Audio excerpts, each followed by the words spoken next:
today's guest, we have from Germany, Sarah Scozzaro, one of our coaches. Hello, Sarah. If you would like to introduce yourself to our listeners. Yeah, I'm actually recently relocated to Illinois. Oh, Illinois. Oh, you're back from Germany. Curveball. Yeah, I just moved back in the past couple weeks. I know it was kind of like stealth mode. Yeah.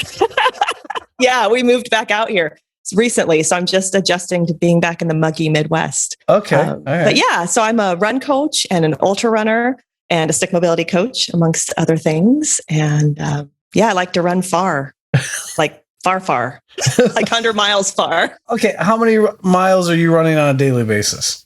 Depends on where I'm at in my training cycle. So where, like what phase I'm in. So that could be anywhere from long runs, 30 plus miles, weekly runs, anywhere from 5 to 15 miles during my weekly runs. Right now, I'm averaging about 5 to 8 during the week and just like 8 to 12 on my weekend long run because I'm not really in the meat of a build up for anything right now.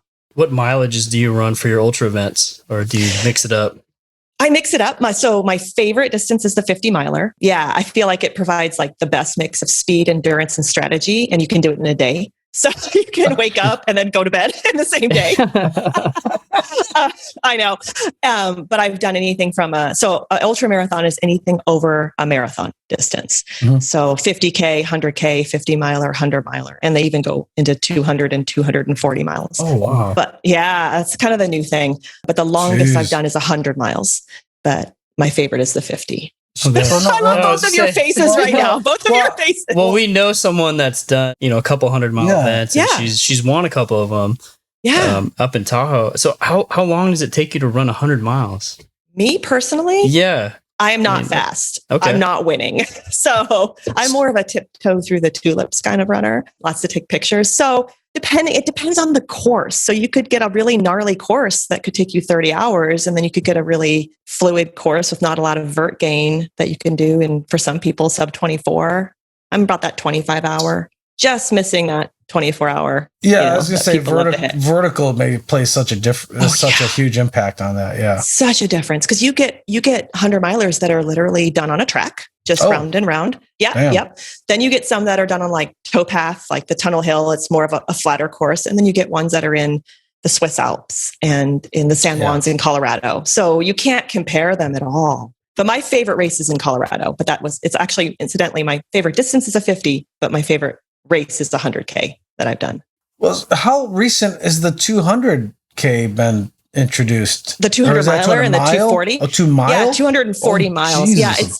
Yeah, it's not as, it's getting a lot more traction, but it's actually not that new. I mean, it's been several years now that people have been doing them. Mm-hmm. There's one in Moab, there's Tahoe, there's quite a few different locations. So yeah, it's not necessarily a new thing. Damn, they picked the high elevations to do the 240 mile runs. Why would you have it be easy, Neil? Yeah. So what type of support system do you have during the race for that? So depending on the race, you can have some races allow you to have fully stocked aid stations. Most do have fully stocked aid stations, crew and pacers. And there's a difference between the two. And then some are fully self-supported. So you carry everything on you that you're going to need. Oh, damn. Or place your own drop bags. So you don't have someone coming out to meet you to help you and give you a pat on the back. I do the ones where I get to have a friend join me at mile 50 and we run together, and that's called a pacer. So a pacer isn't supposed to do anything for you in terms of what's called muling. They can't carry anything for you. They're not supposed to, but they can be it's a safety thing, a companionship, just having somebody out there with you. You draft off of them too? Yeah, totally. I have a cycling background too, so you get really tucked really low. Yeah. You draft off of them. I mean, that'll shave a good half second a minute off. Actually, it's better that they're in front sometimes, because by the time someone catches up with you at that point in the race, you're not smelling too fresh. So it's probably best. So what's the most amount of weight that you can carry on you where, it doesn't affect your running too much? That's a good question. I think that's pretty dependent on the individual. Someone that's trains the specificity. So an event where you're going to have to carry all your own gear, you're going to need to be training with your packs loaded and things like that. Most people, you figure even just 100 miler with a typical running pack with a bladder, potentially a full 1.5 to 2 liter bladder of water, and then any other gear they might have. It could be 8 to 10 pounds sometimes plus. Wow. Yeah. Jeez. Your traps are a little sore by the end sometimes. Yeah, I was gonna say. I imagine. Yeah, because the net, the vest can hit you right here. Yeah, right? People get tired and form starts to break, and I try to work on that. But training regimen wise, what's typically your strategies as far as how to retain the muscle mass? Yeah, right, and stay strong. So for me, I'm one of the runners and run coaches that is a big proponent of strength training. So you guys have probably noticed that from my social. So a lot of runners don't like to prioritize it. I think that's changing, which is nice. A lot of runners see the value in it, especially ultra runners. So for me, off season is no build up to a race, 6 to 9 months out of a race, I'm doing three days a week. And then as I get closer to an event, I try to still maintain 2 days a week. And just the focus, like the reps and volume and the loading changes with, my exercise selection and all of that. But I still make it a priority to still lift because I notice it. I notice a big difference when I don't incorporate strength training. Because that's a big thing that we always talk about is how runners kind of have this stigma that they don't want to lift. Yeah. What would be a main reason why are they kind of offset by that? Yeah, I would say the biggest reason I get from athletes that I talk to is that they are very limited time. They have families, they have jobs, and they only get so much time to train. And so they want to run. If I only have 90 minutes in a day, I want to be running. I don't want to be budgeting my training time for something else. So that's one argument. I try to balance that out but 20 or 30 minutes of strength can save you a lot of problems down the line. So in fact, it's a good strategy, kind of a preventive type of thing. Yeah. And then some people, I don't agree with this, but they think they don't like their body. They feel like they get bulkier and heavier when they feel heavier, not necessarily a scale sensation, but they don't like the way their body feels when they lift. And then I usually will counter that with, well, maybe you're not doing the right kind of loading in the right season of your sport, so it's not the time to be doing the type of lifting that would make you feel that way. Yeah. So I think sometimes it comes from a background of not understanding the principles of strength training and how it can relate to their running. And then maybe having a background of doing it the wrong way for that season of their training, not necessarily the wrong way, but if they're taking something they did in, say, high school football and trying to apply it to 3 months out from their 100-miler, it won't necessarily be a good match there. It seems like it'd be something that you would specifically want to seek out a coach who actually does distance running, yet still incorporates strength training, not just going to any trainer that you would just find on the street, so to speak. Yeah, I agree with that completely. And I think the benefit of that is that you get someone that understands both aspects of the sport. So it's somebody who I run ultras. I understand the demands of that versus, somebody who, for instance, I have a recent athlete who has worked with a personal trainer who doesn't have any experience with running, distance running. And so they're trying to throw all this explosive, like CrossFit work at them. Oh. And they're like, yeah, but this isn't working. I'm not getting my running. And they're like, well, it's like it's not their scope. They don't understand how you can balance and marry those two together. And so I think that's, it's knowing kind of where your strengths are. And I think the fact that I can meld both of those is one thing I'm very proud of. So when you're planning your training cycles here, are you writing out a big plan for, to get ready for the race as far as your running regimen and then writing out a training plan for your strength training along with it? Yes. Yep. So that they're periodized to work together. So I map out for myself or an athlete, if I know, depending on when I get someone, that sometimes you get people like, my race is in 2 months, help. And then some people are literally, my dream race is a year away. Oh, what do I like? How do I start now? And so the phases of when we can focus on different aspects of strength and then how it evolves with running. And then also the individuality of a runner who's got really tight or weak hips or someone who tends to not have power, for their stride or climbing mountains. So then what do they need specifically? Certain principles are good. I hate to paint a big, with a broad brush, but certain principles are just good for most runners. But then you dial it in for each individual. Yeah. Case by case for sure. Absolutely. Definitely. Yeah, absolutely. Yeah. So I guess as for like the broad principles, would you say that, early on in your running cycle, would you say a little more volume with strength training? And then as that progresses into higher volume running, you start to go more low volume, maybe a little heavier with strength training, or? It kind of inverse. So the way I approach it is earlier in the season, you can focus on more plyometrics, heavier weight. You can really kind of get into it.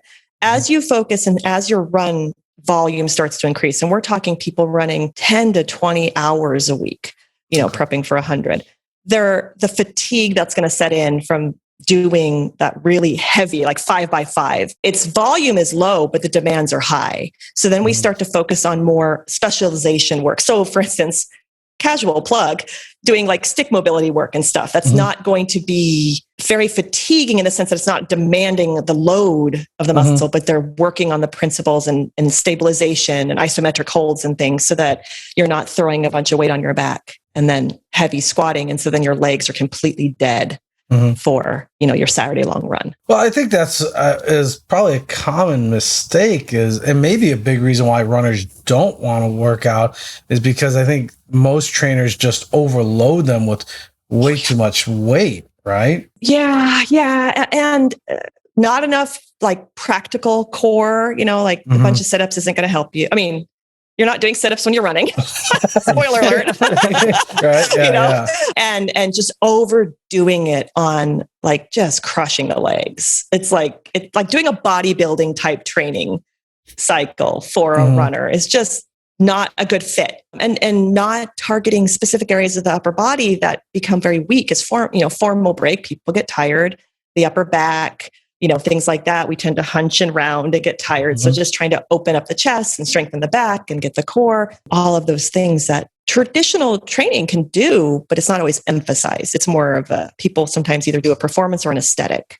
And with the running, I tell people like how I program for you as a runner is different than someone who's coming to me for purely like a fat loss goal. The exercises may not be, a squat is a squat, but where I put it in your program and the reps and sets involved and where it's placed in relationship to your runs and things like that would probably look different. It should look different. It should look different. Yeah, should look different. Is there a lot of single leg training in your programming or is it mostly bilateral? It's single leg. So I do both, but I do really focus on single leg because running is a repetitive single leg exercise. And we always have, well, I shouldn't say always, most of us have a discrepancy in strength and power between our limbs. So if we're always training bilateral, you're never helping to assess and kind of assess and work on that weakness between the two. For instance, I had a massive knee injury many years ago. And to this day, you can visibly see the difference in my quads. My left leg is visibly smaller and it's weaker. And I know my right compensates. So I personally do a lot of single leg work because if I don't, my right leg is just like, I got this. Left leg, you're cool, And so I really assess myself a lot. And it's funny because the one thing that I post, when I post videos on Instagram, I'm constantly looking at them like with a coach's eye and I can see like, oh, look at what you did there with that. Like, look how you're compensating there. But it's important feedback for me because I can see those imbalances and those differences. And so that I'm allowed to work on them. What kind of knee injury did you have? I had a medial tibia plateau fracture in 2002. Okay. So the medial part of my knee, of my tibia, crushed down a 1/2 inch. Oh. And I did that running. Wow. Because I'm talented. I was out for a run trying to, training to qualify for Boston. And I was looking at a crosswalk and I stepped on a piece of cement that a tree root had grown underneath. And when I stepped down, it collapsed and my foot came towards my face and my knee bent, it hyperextended backwards and flipped over in someone's lawn with the sprinklers going on me. It was very movie-esque. I was on bedpan bed rest for 3 months because they thought I had such a bad bruise of my femur. They thought they were going to have to replace the whole joint. So I couldn't even roll over for 3 months. And this was in the Sacramento heat of summer. Oh, snap. Yeah. So in my living room at my parents' house.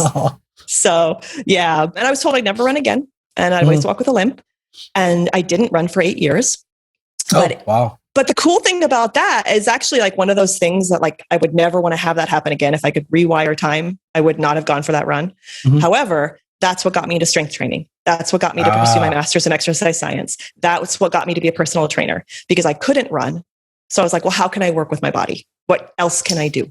Gotcha. And so this changed the complete, I liked working out back then. I lifted, I ran, but it wasn't my calling. And then all of a sudden it was like, wow. And then when I did return to running, I credit that with my ability to do it in a more healthful way because my body was stronger. Amazing. Because we met originally through Chip. Yep. Morton. Yeah. Yep. And Kelly. And Chip and then Kelly. Yeah. Yeah.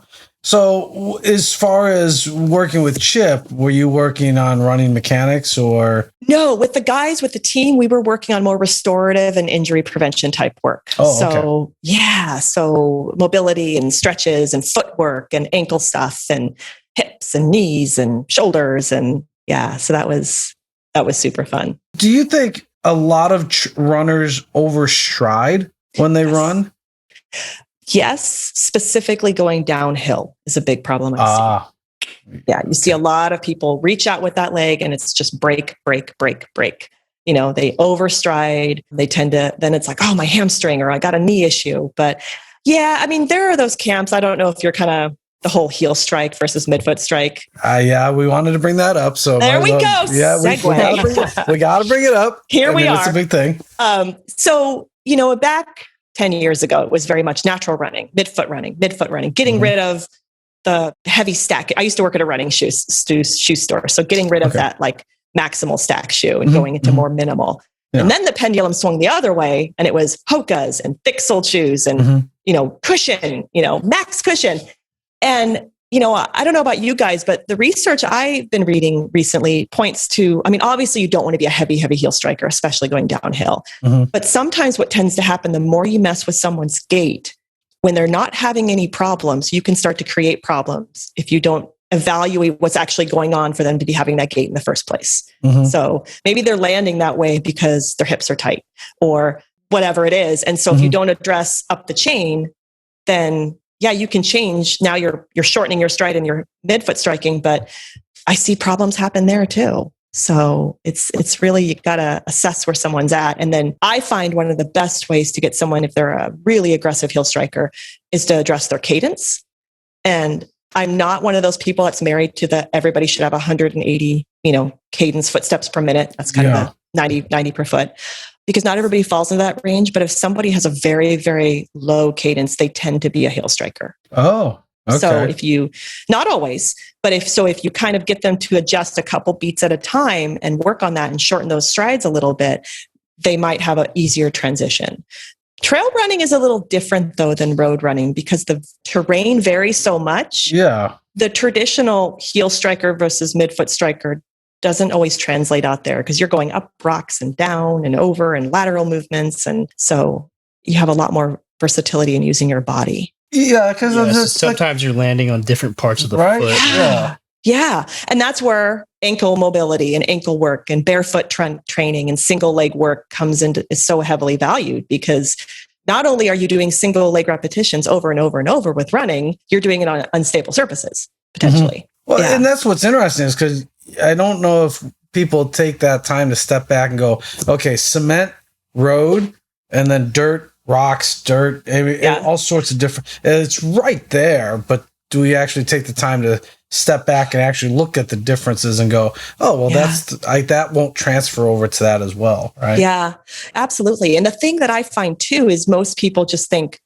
asphalt, dirt, softer on my legs, so that feels better, which yes, but then you have all the other things that you can be injured, that you can trip, you can twist an ankle. Like you're less likely, although I say this, you're less likely to get hurt running on the roads when my biggest injuries have happened on the roads. But it was a piece of cement that was broken, so it wasn't typical. But yeah, no, they don't necessarily think like maybe I should prep my body in a different way for this. And that's why like having a strong reactive core can have so much value out on the trail because we call little toe grabbers. You'll trip on a little root, you kind of catch yourself, and just having that ability for your body to just work fluidly and keep you upright is so important. Would you recommend to the recreational or casual runner to do both off-road and road, mix it up, or from stay to one? Yes. Yeah. So obviously specificity, if we're just talking someone who's likes to run a couple days a week just for fun,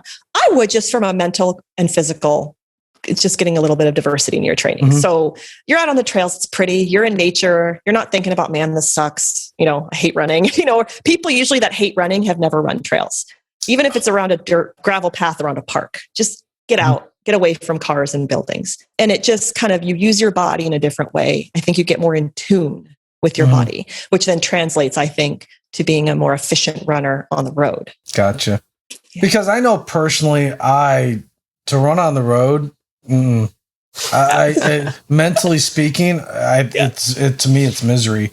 Yep. But yet I can go out on a trail and I'm much more engaged. Yes. Like mentally, I'm into it because it's interesting. Because I look at the path that's in front of me and I see rocks, I see obstacles, and I like it's kind of like a game in a way, right? Like a video game, right? Yeah, you see the obstacles ahead, and you can be your own little Mario, and exactly that. And you're more. I think it's easier to tune out on the roads, and for some people, after a stressful day, they may need that.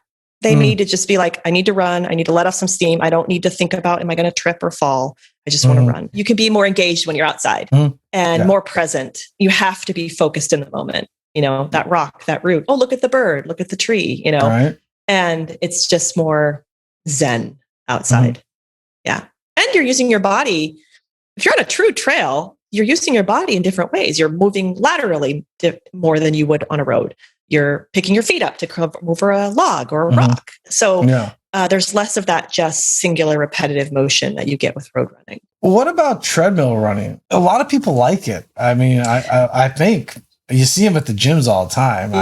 They look miserable, so I don't really think they do like it. So I don't know. Those people are masochists. It's a tool. It's a tool. So when I lived in North Dakota, because my husband's in the military, and we were so lucky to be stationed in North Dakota for 3 years. And it's very flat there. And in the winter, spoiler alert, it gets very cold. With the wind chill, our coldest winter was -60. Ooh. Yeah. And so it's really just not safe to be outside. And the roads are icy and the snow is banking. So that's actually when we bought our treadmill, is when we lived in North Dakota. I'd never owned one before then. And I broke. I was like, I have things to train for.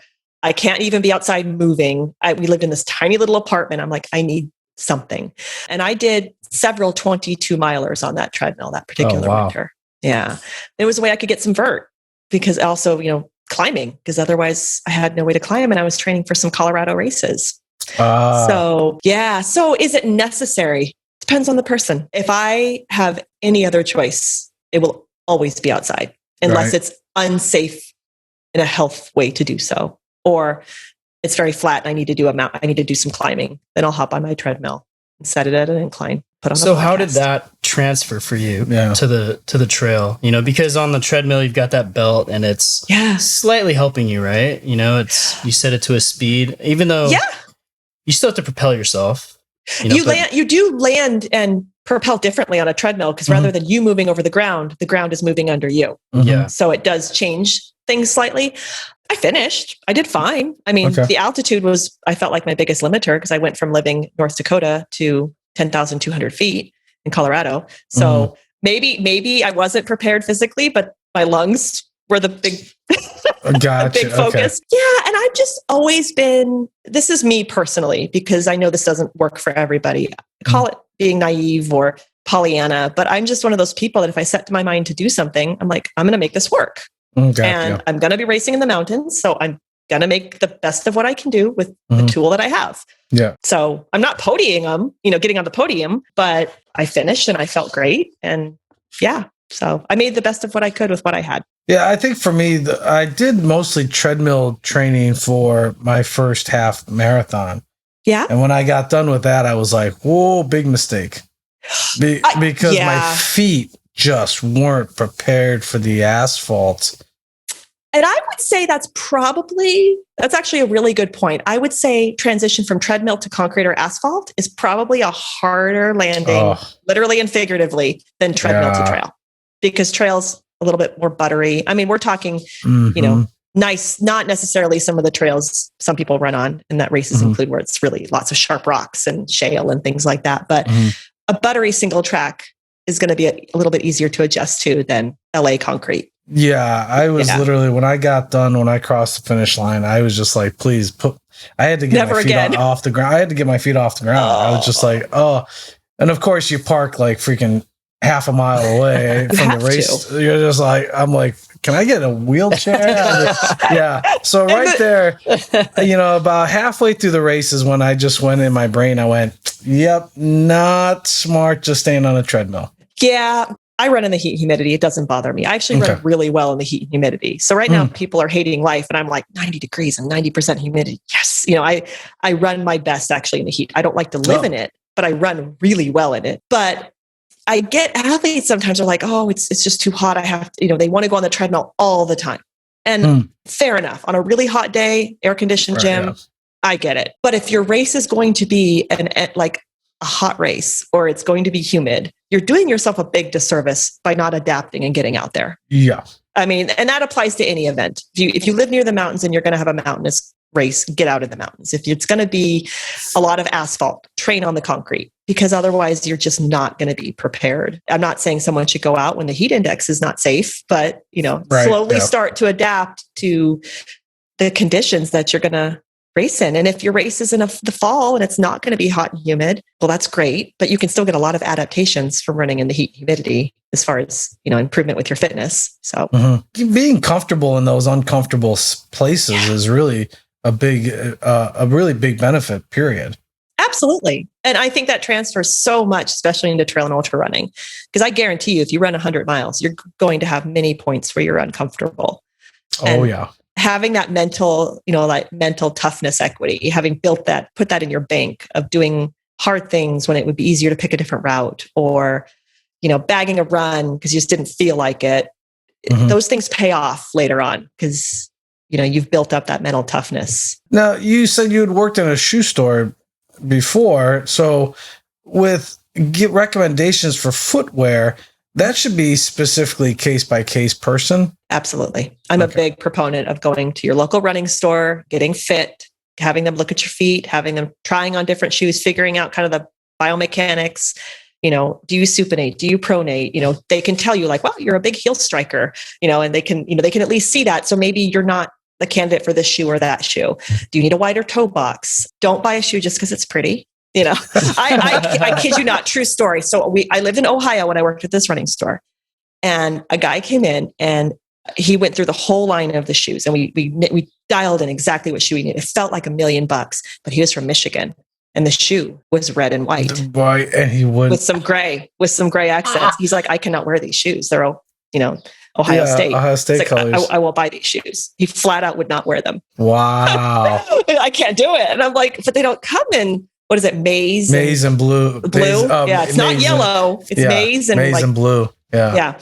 And he would not wear them. And there was no other shoe that worked for him. Like, he's like, these are amazing, but I just can't buy them.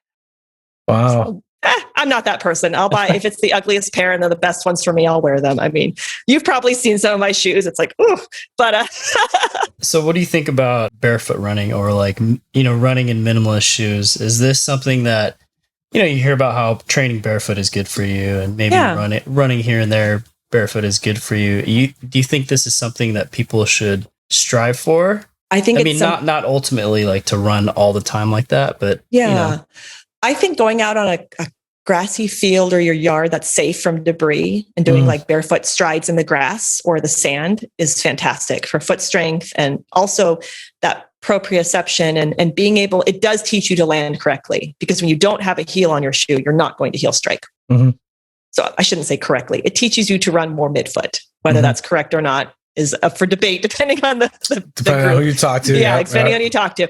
But it does get you to kind of land more right underneath you and get that softer foot turnover and that softer lighting on the ground, that boom, boom, boom that people tend to get. So I'm a big proponent of that. I do that. Make sure it's like clean park. Don't go to a park. Be careful. But I know people that run barefoot.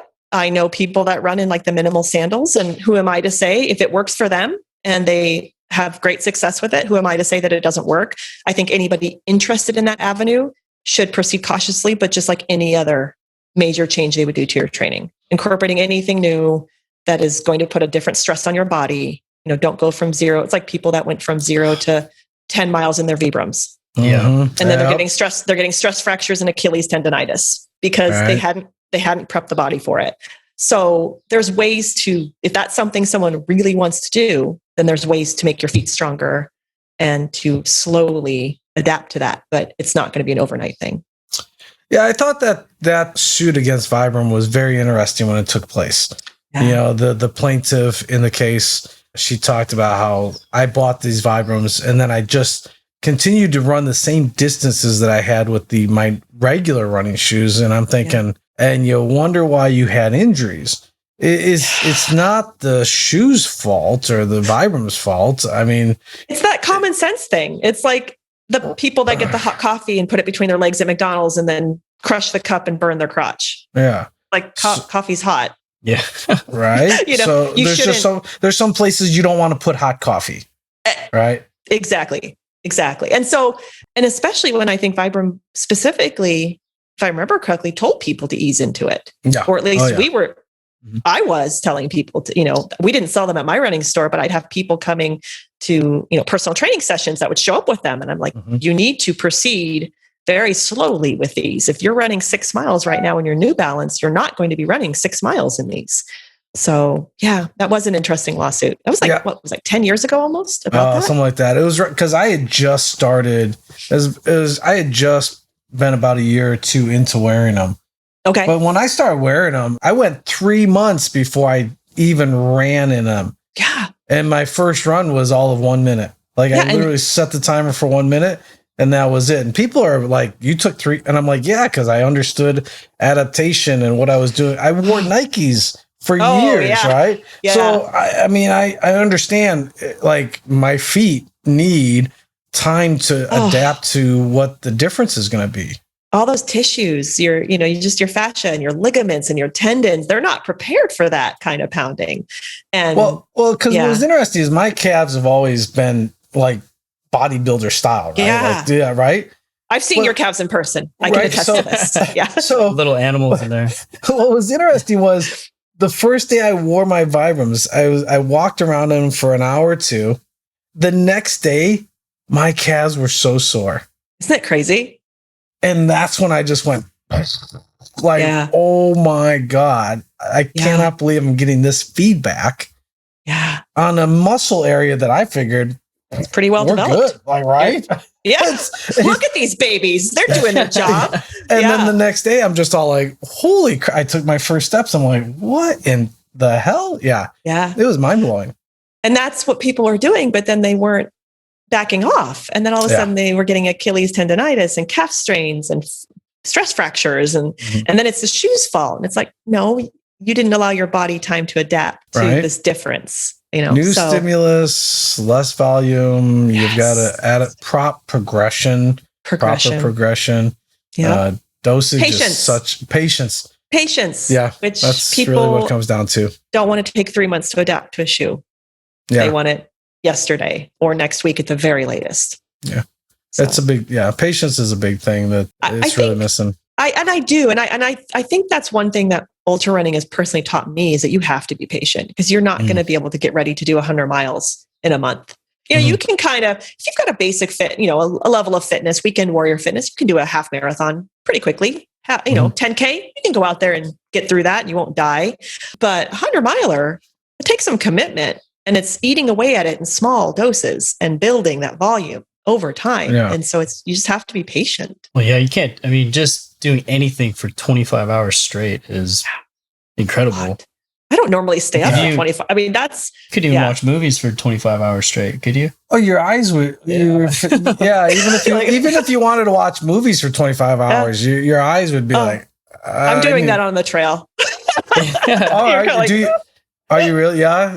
You sometimes to keep... I'm an early to bed, early to rise, so I'm a total lark. 3:30 wake up is no problem for me, but by 7 at night, I am... Oh, yeah. Oh, good luck. Oh, God. It just died a little inside.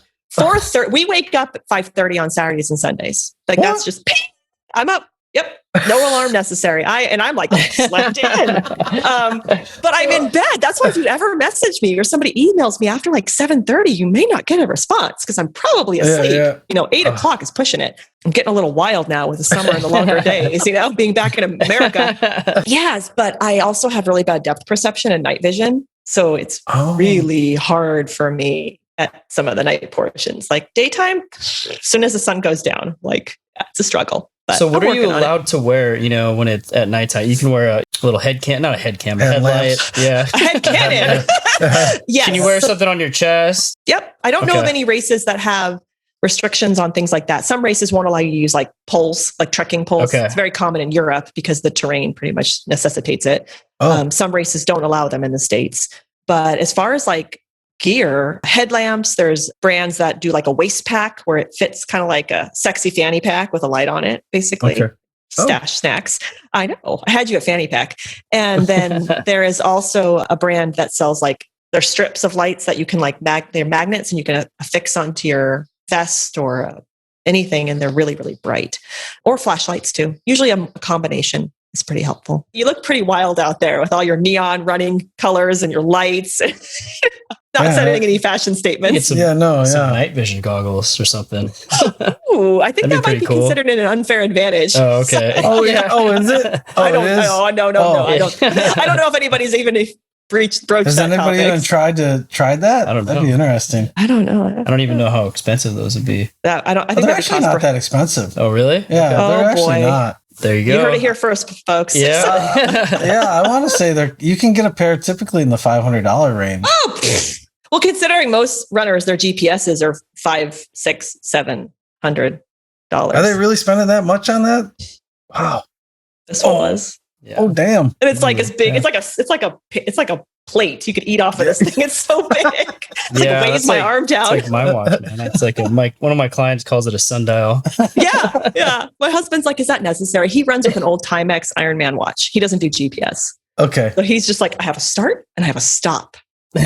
Amazing. And I'm like, wait, satellites. You know? That's funny. Now, as far as fueling yourself, let's say building up to, as far as strength training, when you're doing your strength training and you're working up to doing your distance run, is there specific as far as protein intake, carbs, that type of thing? Yeah. So after lifting, I always do your, traditional kind of protein and carbohydrate. I like to have something pre-run. I'm not an advocate of fasted running in general, especially like long runs. I mean, shorter runs, 60, 70 minutes. If you wake up, have a cup of coffee. I'm not talking true intermittent fasting. Okay. You wouldn't have the coffee. I'm also not a fan of that either for runners personally, but people do it and they do it successfully. But again, you really have to train for that. A gentleman, I think last year during COVID, did 100-miler completely fasted. Oh, yeah. damn. But he trained his body for that. Yeah. I mean, this isn't like I woke up one day and I mean, he had trained himself to be, the fat adaptive athlete is, most people don't know how to approach that, don't do it correctly. And then it's like the why doing it for most people. Okay. Is it necessary? Yeah. So for me, I like carbohydrates. I like food. So you just look at me and my face, like she likes to eat. That girl likes to eat. So fueling during runs, ultra running's combination of liquid calories, gels, goos, and then whole foods, things like that. So I like to train my system to be able to tolerate, it's training your gut to tolerate almost anything. So I have a pretty good stomach. Well, because I think that's what's interesting is watching the documentaries on the long distance runs is because they're taking your body weight measurements at certain periods. And if you lose more than 24% of your body mass, you're out. It's less than that. It's less than that. And they're usually mostly measuring for water content to see if you're overly dehydrated. Gotcha. So, and especially not all races do that. Some hundreds do, some don't, but some will do a like the day before the race, you have to weigh in, feel kind of like a boxer. It's kind of fun. And then they weigh you at different aid stations to make sure that you're getting the appropriate amount of fluid. Because if you get dehydrated, that can go sideways pretty quick. And it doesn't take much to get dehydrated. Is that just based off a percentage of body weight? How they measure so that? If you weigh, or up or down, because sometimes over consumption, hyponatremia, you're drinking too much water, not enough electrolyte balance. That can be just as, if not more dangerous for certain people, because people kind of swung from, I'm dehydrated to then over drinking and not balancing with the right amount of sodium and electrolytes. And then they're too much fluid. And so they have those problems. So so if you weighed in at 150 and suddenly you're, 138, that's a problem, on the course.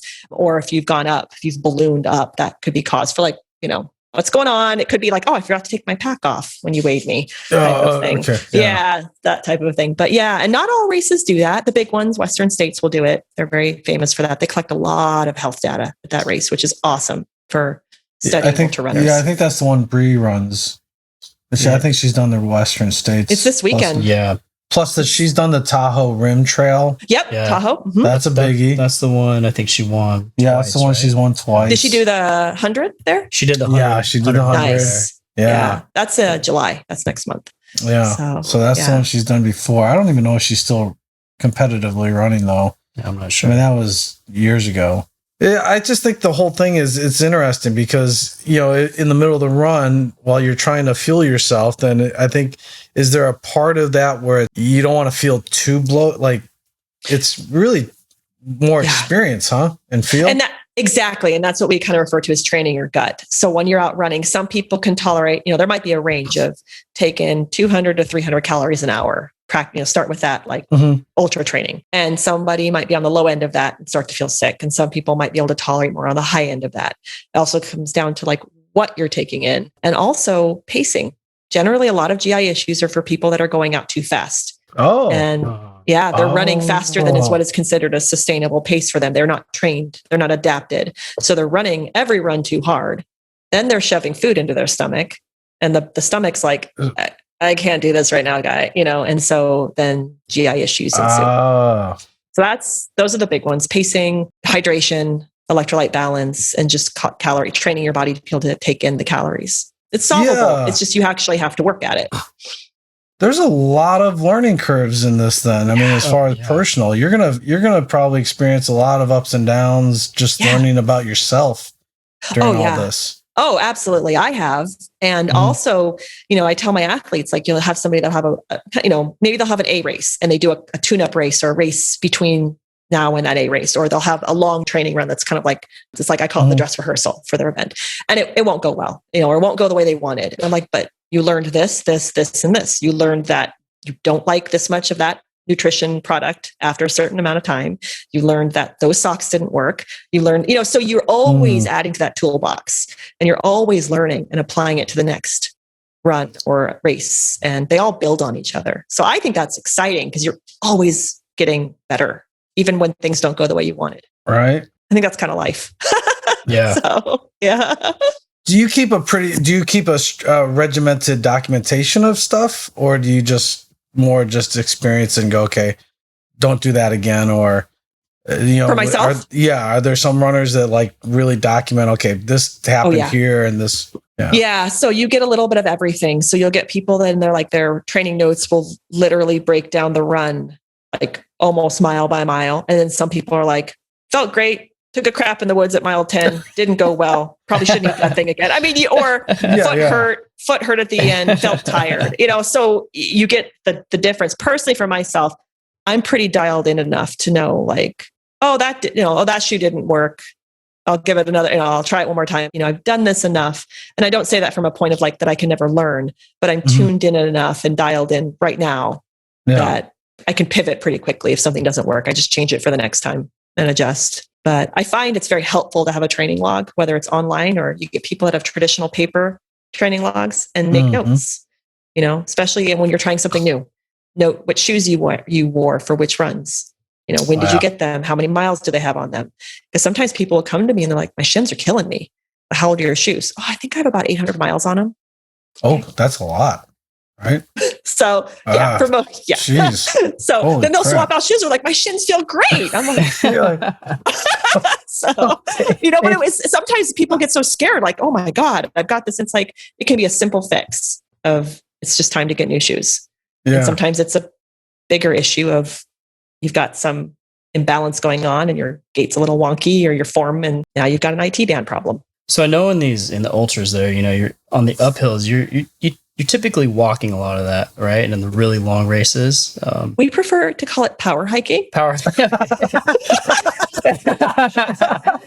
It's not walking, Neil. It's power hiking. Okay. Yeah. So the elites can run. I mean, it depends on the event. There are races. Yeah.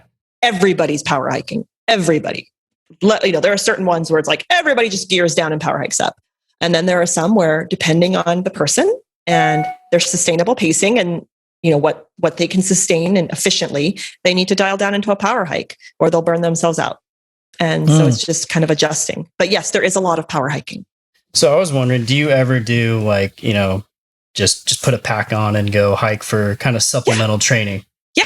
Mm-hmm. Yeah, okay. I will. Absolutely. Sometimes like in North Dakota, that was on my treadmill, set it to like 10%, wear my running vest. And I also do have a weight vest that I have used in, various times in my cycle. And then I just also like to hike and walk. So sometimes it's just nice to go on a long hike. Still time on legs. You will be doing that during an ultra. So it's good to, especially I find for people, it's really important to learn how to toggle between running and hiking. So you're running, come to a hill, power hike up, run down the backside, run. Because otherwise, if people don't ever adjust, they can't move fluidly between them and they're always feeling like off. They don't feel like they're in the right gear. Being able to kind of fluidly go between the gears is really valuable. It's an art, guys. It's an art. Oh, yeah. Well, it is. I mean, we can do the science behind it, but ultimately, I think it just comes down to we can generally broad scope things and say we can take that broad brush, but there's so much specificity from person to person. And event to event. Exactly. And so you can get dialed in, just kind of go so micro, you get the macro and you can just, and I think that's what makes it so cool. Those subtleties. Yeah. Do you work with a lot of just beginner runners too? I do. Yes and no, I should say. So I have in the past. Right now, most of my athletes are runners, but they might be attempting their first time at a certain distance. So someone who's done 50 Ks, but has never done a 50 miler, or someone who wants to approach their first 100 miler. So they're not a new runner per se, but they're approaching a distance they've never done before. And then I get people that have won races and, it's their 10th 100 and they just want to, what they were doing maybe in the past isn't working for them anymore. So they need generally that comes into people that overtrain a lot. Yeah. And they're learning as they, as we get older and as things happen that you can't run yourself into the ground like you could when you were 20 and you have to start doing things differently, Is it hard to get seasoned runners to think of recovery in a different sense or in a different spectrum? Not once they've experienced what it feels like when they've overtrained. Do you know what I mean? Sometimes lessons are hard earned. And it's like, you can tell someone like you're overdoing it. You're training too much. You're doing too much. You're trying to do it all. And this will result in X, Y, or Z. Oh, I'm fine. And then something will happen. And then they're like, oh, maybe I should get some help, an objective point of view that can look at things and, see the bigger picture. It's one of those things. If something has worked for someone for a very long time, I think it's human nature to be a little bit hesitant to try something different. And then it's only when it's not working anymore that people, and that kind of training for 99% of the population isn't not going to last. It's not sustainable. You get those freaks of nature that can run, every day for a decade in a row and do great, and good on them. But those people don't have the time or the lifestyle or the recovery to do that. Yeah. They're not doing all the other pieces, to balance that out. Yeah, not everyone's a Dean Karnassus who can just keep running and running. And exactly. running. And they're paid to do that. And they're sponsored to do that. And they have the best. It's like same with NFL football players. Yes. They have every recovery tool at their disposal. They've got every great coach at their disposal. So they can get beat up and recover better than you or I, who are going to go play football once a week with our local league. It's just not going to be the same. So our support system is vastly lacking compared to what pro athletes get. It's hard to get people to grasp that understanding, though. It is. I think, too, and I think sometimes social media makes that worse because they see people that maybe aren't presenting the whole picture. And they're like, well, so-and-so goes and runs 20 miles a day, every day, 6 days a week. And look how great they're doing. And they're not necessarily seeing either the extra recovery that person has or the fact that, no, they are hurt and they're fudging their numbers and things aren't going well, but they put this facade on that things are great. So that transparency sometimes isn't there. So people compare themselves to something that isn't even there, really. Yeah, because it's the time and resources that the 99% of us don't have access to. It's number one, time, but number two, the fact that, it's like you said in the NFL, you got your ATC, you got your strength and conditioning staff, you can have a recovery person, you got your person cooking your food for you, telling you what you should have and what you shouldn't have. We don't have that. No. So people do the best they can with the information they have. And sometimes that's for getting it from good sources. Yeah. And sometimes that's getting it from less than quality sources. But they're doing, at the end of the day, I feel like people really are just trying to do the best they can. Sometimes they're just not getting the right information or the right information for them because it's not specified for them. What works for you won't work for me necessarily, and vice versa. Yeah. Very true. Very true. So what's now that you're back in the States, got anything planned coming up? Anything you're working on, or just getting settled for now? I've got a couple events I'd like to make. Not a couple. I have an event I'd maybe like to do this fall. We will see. I'm recovering from a nerve issue, a nerve damage issue, not related to running. And so I'm just kind of getting back into getting into a rhythm and working on that. But yeah, just exploring some trails. We're going to retire out to Washington State in a couple of years. And so getting out there into the mountains as much as I can. And honestly, it's just, especially after COVID, it's so nice to be back in the States where I can just hop over to a friend's race on a weekend and help crew or pace, or attend certification weekends of events and things that I literally could not leave Germany in 2020. So, right. We were stuck. Yeah, you were stuck. Like you were. Everybody was stuck and nothing was happening for anybody, but it just felt very, So now like being back is like, I could get in my car and drive, anywhere. It's amazing. It's like I couldn't paddle my way across the Atlantic. And so social media, where can people follow you or get a hold of you if you have any questions or anything? Yeah, if they didn't think I was crazy enough, it's a Dirty Runner, DRTY Runner, because I can't spell. The I is just so old, that's Instagram, Twitter, which I'm not as active on. And those are my main handles. So are you helping a lot of people, that you can't see live, and you're helping them write programs, even if they live somewhere else in the country or all of my athletes are remote.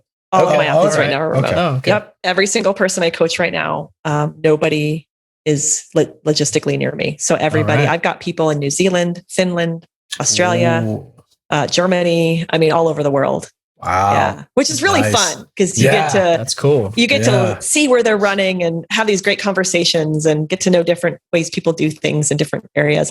I love it. Yeah. That's fantastic. Well, Sarah, thank you for coming on and giving us some great information and your experiences. That's fantastic. I think it's something people definitely need to hear. So thank you very much. Oh, you're so Appreciate welcome. it. Thank you guys for having me on. This has been an absolute pleasure.